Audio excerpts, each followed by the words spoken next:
Ito, ang latest weather update. Alamin ang pinakasariwang ulat panahon ngayon dito sa Information TV Educational Channel. So update po muna tayo sa kanyang location. Ito'y huling namataan sa layong 255 km west-northwest ng Bacnotan, La Union at 255 km din ng west-southwest ng Sinait, Ilocos Sur. Sa ngayon, severe tropical storm pa rin ang kanyang category at ito'y may taglay na lakas na hangin na 95 km per hour malapit sa sentro at pagbugso na umaabot ng 115 km per hour. Sa ngayon, ang kanyang movement ay west-northwest sa bilis na 15 km per hour. Kung makikita po natin dito sa satellite imagery po natin, palabas na rin po siya ng ating Philippine Area of Responsibility. Possible mamayang hapon or mamayang gabi. Sa ngayon, meron din tayong bagyo na binabantayan dito sa labas ng ating Philippine Area of Responsibility.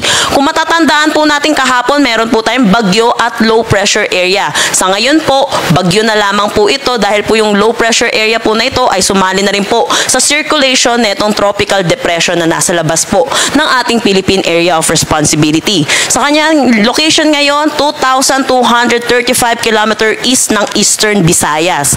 May taglay na lakas na hangin na 55 km per hour malapit sa sentro at pagbugso na 70 km per hour. Movement po niya northwest sa bilis na 20 km per hour. Ayon naman po dito sa ating forecast po, possible po itong bagyong ito pumasok ng ating Philippine Area of Responsibility by weekend at papangalanan po natin itong Leon.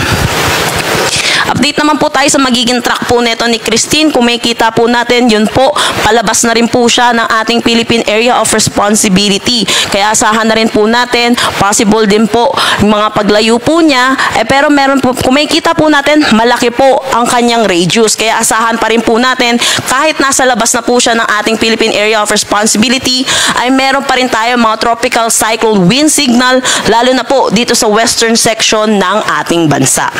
Samantala, kung makikita din natin dito sa ating forecast track, magkakaroon tayo ng looping dito sa may West Philippine Sea. Ito po ay may mga other factors po kaya nagkakaroon po ng possible looping po itong si Christine. Dahil din po, meron po din magkakaroon po ng interaction with the northeasterly wind flow, southwesterly wind flow, at ito rin pong possible na bagyo na papasok ng ating Philippine Area of Responsibility by the weekend. Pero kung para po sa mga kaalaman po ng ating mga kababayan, yung Fujiwara effect po ay mababa po ang tsansa sa ngayon pero hindi po natin inaalis ang posibilidad. Ang Fujiwara effect po, meron pong interaction ang dalawang bagyo na sa iisang sentro pero ito po ay between 1,500 km po sila ang pagitan. Pero kung makikita po natin kanina dun sa satellite imagery po natin, masyado naman pong malayo ito pong si Christine at yung possible na bagyo po natin by the weekend.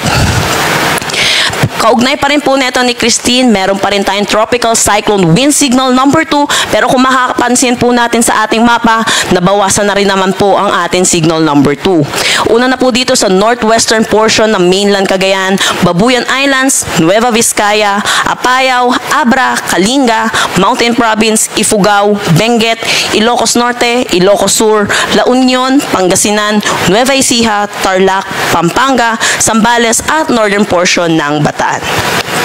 Signal number 1 naman dito sa may Batanes, mainland Cagayan, Isabela, Quirino, Aurora, Bulacan, nalalabing bahagi ng Bataan, Metro Manila, Cavite, Batangas, Laguna, Rizal, Quezon, Occidental Mindoro, Oriental Mindoro, Marinduque at Romblon.